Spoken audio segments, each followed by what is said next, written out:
నమస్తే, welcome to RT 70 videos. Jaggayyapeta పట్టణం Buddha Vihar park నందు గౌతమ బుద్ధ ధ్యాన కేంద్రాన్ని రాష్ట్ర ప్రభుత్వ విప్ శాసనసభ్యులు సామినేని ఉదయభాను, గురుధాం వ్యవస్థాపకులు తాత్వికులు గెంటేల వెంకటరమణ ప్రారంభించారు. ఈ సందర్భంగా ఉదయభాను మాట్లాడుతూ ఆహ్లాదకరమైన వాతావరణంలో పిరమిడ్ రూపంలో ఉన్న గౌతమ బుద్ధ ధ్యాన కేంద్రాన్ని ప్రారంభించడం సంతోషంగా ఉందన్నారు.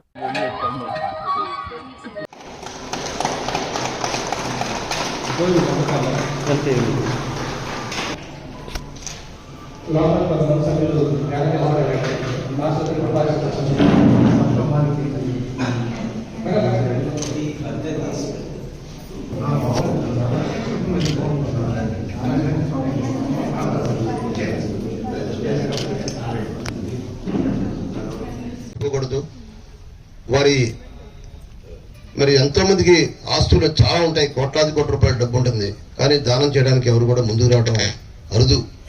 కానీ అటువంటి దానం చేసిన వారిని ఇప్పుడు కూడా మర్చిపోకుండా 10 మందికి తెలియజేసేలా వారి కుటుంబంకి మరి ఆ భగవంతుడు ఆశీర్వచనం ఉండాలని చెప్పి కోరుకుంటూ, మరి ఈ కార్యక్రమం చాలా మంచి కార్యక్రమం. ఇది టౌన్లో జగ్గయ్యపేట ప్రాంతంలో నియోజకవర్గ కేంద్రంలో ఎంతో ఆహ్లాదకరమైన వాతావరణంలో చుట్టూ చెరువు చుట్టూ ఉన్న ఈ మధ్యలో గత జనవరి 17వ తారీఖున శంకుస్థాపన చేసుకుని 11 మాసాల్లో మరి ఇదే వేదిక మీద పెద్దలందరూ కూడా ఆ రోజు వచ్చారు.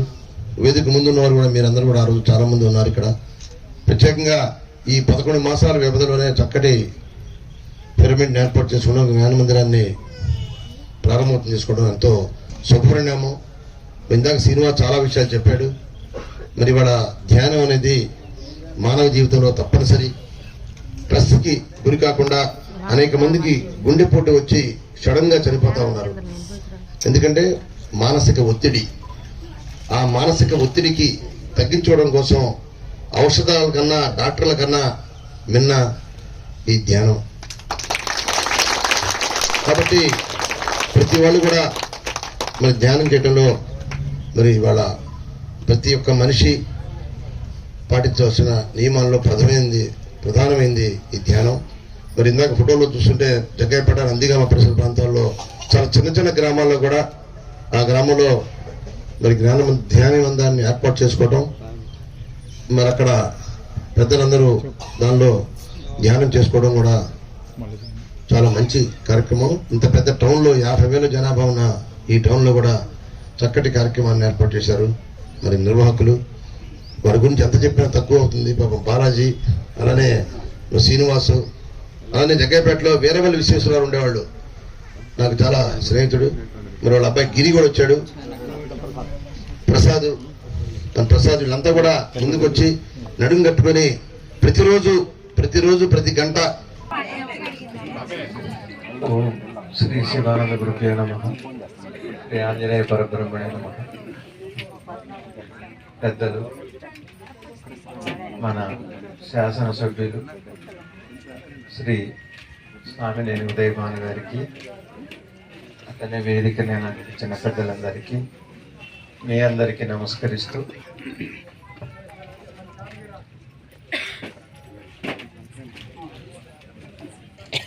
ఈ రోజున ఇక్కడ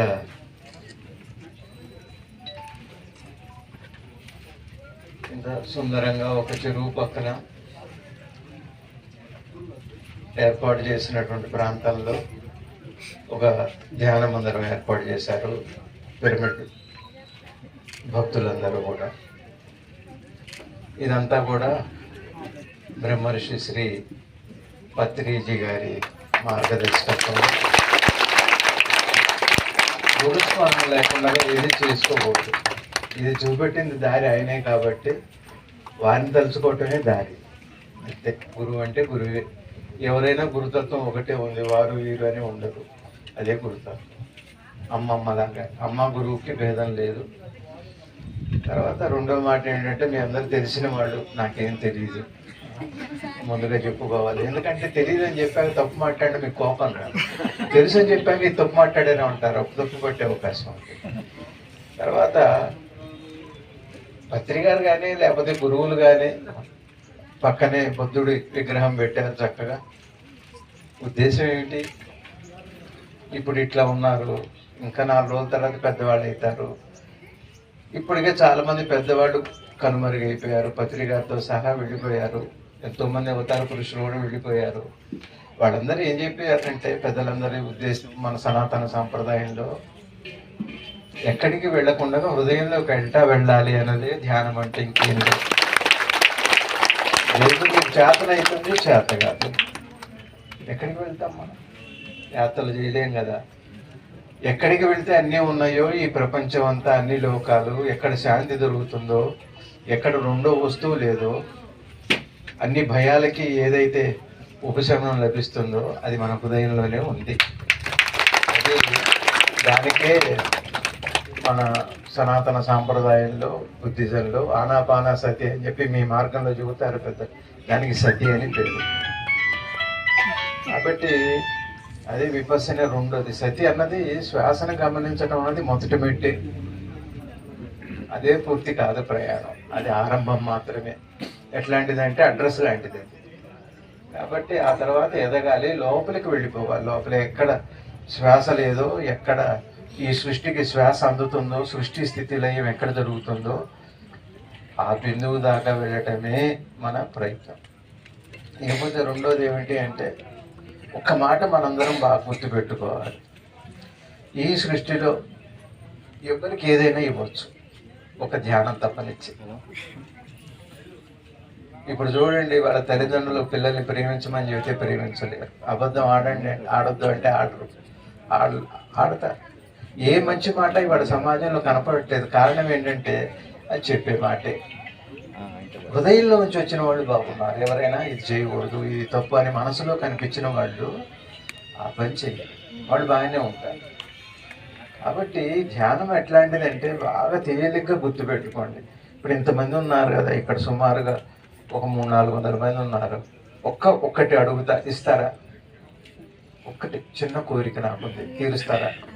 మీరందరూ ధ్యానం చేస్తున్నారు కదా, దయామూర్తులు ఉన్నారు, త్యాగధనులు ఉన్నారు, ఇంత గొప్ప వాళ్ళు ఉన్నారు. ఒక చిన్న కోరిక నాకు తీరుస్తారా?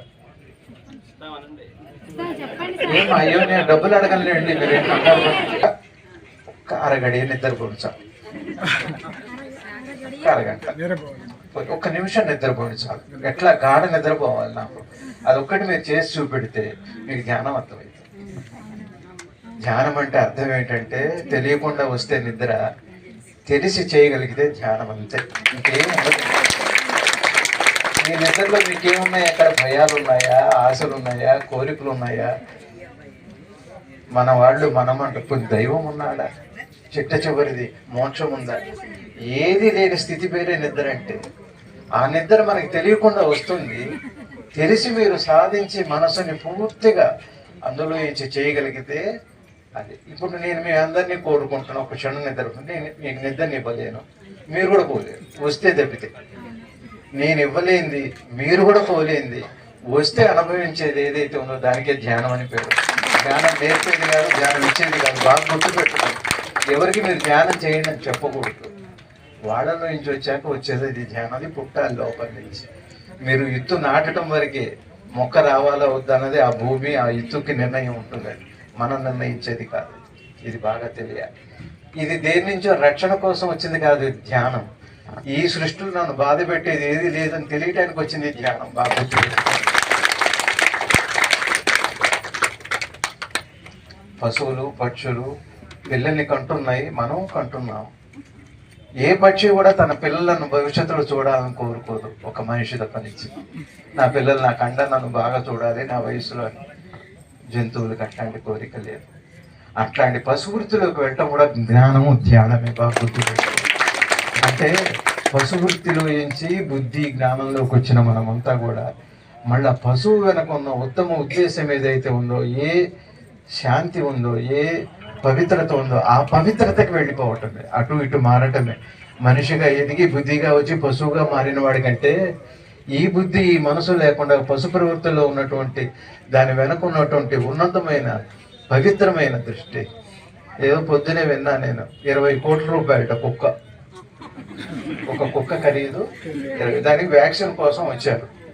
ఎంత బతుకుతుంది కాదు, మహాధ్యాని వారు. ఎందుకంటే ధ్యానం ప్రకృతిలో ఉంది కదా, ధ్యానం చేసేటువంటి వసతి వనరు కల్పించడం కూడా ధ్యానంలో భాగమే. కాబట్టి వారు ధ్యానమే. తర్వాత వారు ప్రచండ మార్తాండులాగా ఉదయభానులాగా కాకుండా ఇంకా అద్భుతమైన ప్రచండమైన స్థితికి వెళ్ళి అందరికీ ఈ ధ్యాన స్థితిని అందించి మంచి మాటలు చెప్పి నవ సమాజానికి వారి నాంది పలకాలని ఈ ధ్యాన కేంద్రం నుంచి వారిని నేను కోరుకుంటూ పరమాత్మ ప్రార్థన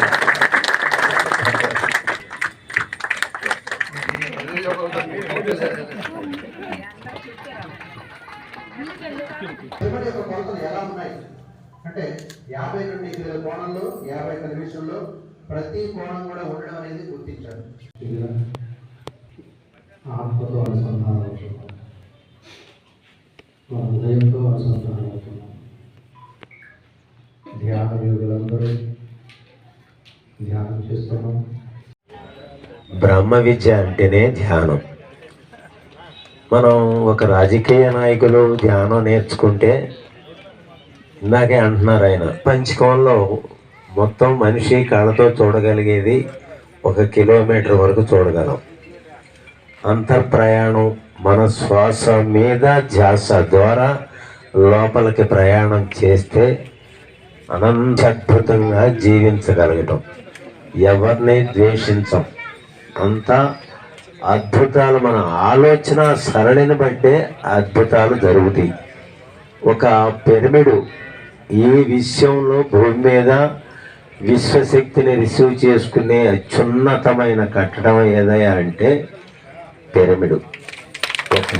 గట్టిగా ఎందుకంటే గుడి ఉంది, మసీదు ఉంది, చర్చ్ ఉంది, ఆఖరికి వాస్తు తేడా వస్తే చుట్టీలు కట్టమంటారు.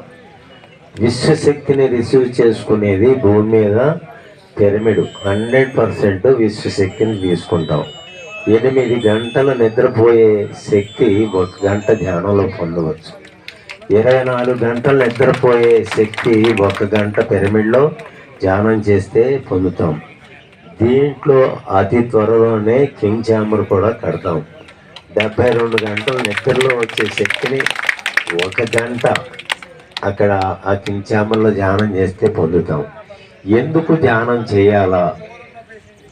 ఒక గృహిణి నిద్ర అది వరకు నాకు పండలేదు అనుకునేవాడు భూమి యొక్క శక్తిని తెలుసుకుని భూమికి నమస్కరించి నాకు ఇంత ఫలసాయం కావాలంటే అంత ఇవ్వటానికి రెడీగా ఉంటుంది.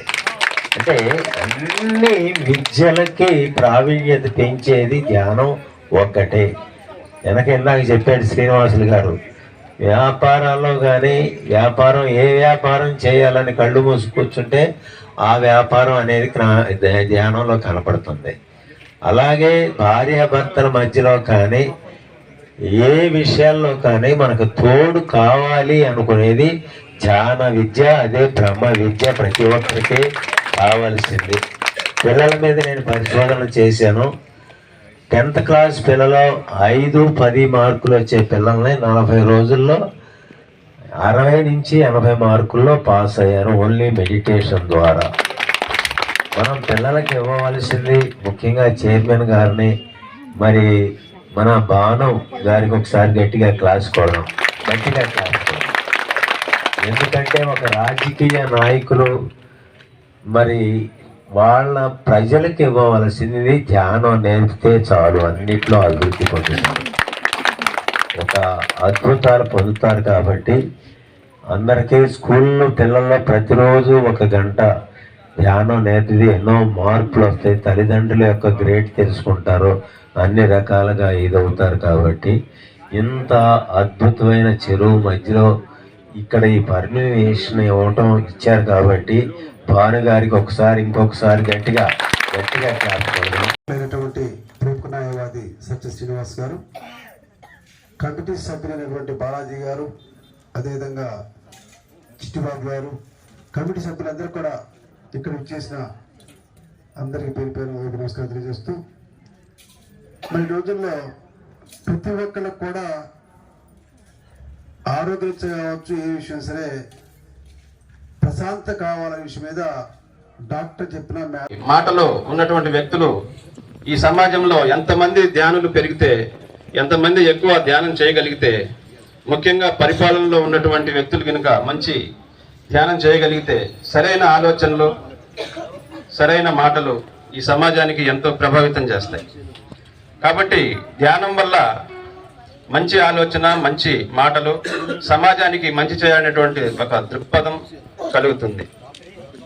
అన్ని రకాలుగా మనిషిలో ఉన్నటువంటి ఆధ్యాత్మిక శక్తులు కూడా మేల్కొని పెడతాయి. ఎప్పుడైతే మనిషి ధ్యానం చేస్తాడో ఆ రోజు ఈ సమాజం ఉన్నత స్థాయి వైపు ప్రయాణం జరుగుతుంది. ఈరోజు ఆ ఉద్దేశంతోనే బ్రహ్మర్షి పత్రిజీ ఆయన ఒక వ్యక్తిగా బయలుదేరి ఈరోజు కొన్ని లక్షల కోట్ల మంది ప్రతి ఒక్కరు కూడా ధ్యానం చేయగలుగుతున్నారు, ఎంతో మంది మంచి చేయగలుగుతున్నారు. ఒక మనిషి మరి ముత్యాల రాజావారు ఉన్నప్పుడు ధనంబోడు దగ్గర కొన్ని వందల వేల మంది బౌద్ధ భిక్షువులు వచ్చి వారి సమ్మేళనాలు, కార్యక్రమాలు అనేకం నిర్వహించడం జరిగింది. ఈ ప్రాంతపు బౌద్ధ చరిత్రని మనం ధనంబోడుగా చెప్పుకునే బౌద్ధ స్తూపం మనకు తెలియజేస్తుంది. బౌద్ధ స్తూపంలో బుద్ధ భగవానుని యొక్క దంతం నిక్షిప్తమై ఉంది. మరి అంత చరిత్ర ఉన్నటువంటి ఈ ప్రాంతంలో అంతేకాకుండా బ్రహ్మాండమైన ఈ గౌతమ బుద్ధ భగవానుడి విగ్రహం కూడా ఇక్కడ మనం గతంలో ప్రతిష్ఠించుకోవడం జరిగింది. మరి ఇంత చరిత్ర ఉన్నటువంటి బుద్ధ భగవానుడు ఏ ధ్యానం చేశాడో ఆనాపాన సతి అని అందించారు. అటువంటి ధ్యాన కేంద్రం ఈ ప్రాంత ప్రజలకు అవసరం అని చెప్పి కొంతమంది ఆలోచించాము. దాన్ని ఇక్కడ ఉన్నటువంటి అందరితో పంచుకున్నప్పుడు ఇక్కడ ఖచ్చితంగా కడదామనే ఒక సంకల్పంతో అందరం కలిసి ఆ రోజు శంకుస్థాపన నుంచి ఈ రోజు వరకు ఈ నిర్మాణం మంచి ఒక భవిష్యత్ తరాలకు ఒక బుద్ధ భగవానుని యొక్క పద్ధతిలో ధ్యానం చేసుకునేందుకు ఒక ధ్యాన కేంద్రాన్ని మనం అందించగలుగుతున్నాం ఈరోజు. మరి ఈరోజు శాసనసభ్యులు శ్రీ సామినేని ఉదయభాను గారు ప్రారంభించడం చాలా సంతోషంగా ఉంది. ఇక్కడికి విచ్చేసినటువంటి చాలా మంది ధ్యానులు, ఈ పట్టణ ప్రముఖులు అందరికీ కూడా మా హృదయపూర్వక నమస్కారాలు తెలియజేసుకుంటున్నాం. ప్రాంతంలో నాంది ధ్యానానికి మరి బ్రహ్మర్షి పత్రిజీ అత్యంత సన్నిహితంగా ఉన్న వీరవల్లి విశ్వేశ్వరరావు గారు ఆయన ఇక్కడ జగ్గయ్యపేటలో పిరమిడ్లు కూడా నిర్మించారు. వారు అనారోగ్యంతో ఉన్నారు. వారి కుమారుడు గిరి గారిని కూడా వేదిక మీదకి రావాల్సిందిగా నడుస్తుంది. మానవాళి అశాంతితోనూ మరి వీటికి అనేకమైన అశాంతులకు కారణం ధ్యానం చేయకపోవటమే. పూర్వం ప్రతి భారతీయుడు, ఈ దేశంలో పుట్టిన ప్రతి ఒక్కళ్ళు బ్రహ్మముహూర్తంలో నిద్రలేసి ధ్యానం చేసేవాళ్ళు. ఆ రోజు ఒక శక్తివంతమైనటువంటి భారతదేశం మనం చూసాం. ప్రపంచపు జీడిపిలో దాదాపు 50% ఈ భారతదేశానిదే ఉండేది. అటువంటి శక్తివంతంగా, మానసికంగా, శారీరకంగా దృఢంగా ఉన్నటువంటి భారతదేశాన్ని మనం చూసాం. మరి కొంతమంది విదేశీ సైన్యంతో నిండి ఉంది. పూర్వం ఎంతో క్షాత్రంతో నిండి ఉండేది. ధైర్య సాహసాలు, శారీరకంగా, మానసికంగా దృఢంగా ఉండేవాళ్ళు. దీనంతటి కారణం ధ్యానం చేయకపోవడమే. పూర్వం మన రాజులు కానీ, చక్రవర్తులు ప్రతి ఒక్కరు కూడా ధ్యానం చేసి అంత శక్తివంతులుగా తయారయ్యారు. మరి ఈరోజు ప్రతి మనిషి కూడా నిర్ణయాలు తీసుకుంటే ముందు ఒక ధ్యానం చేసినటువంటి వ్యక్తి సరైన నిర్ణయాలు తీసుకోగలరు. గౌతమ బుద్ధ భగవానుడు చెప్పింది కూడా అదే. ధ్యానం చేసినటువంటి వ్యక్తికి సమ్యక్ దృష్టి, సమ్యక్ వాక్కు కలుగుతాయి. సరైన దృష్టి ఒక విషయాన్ని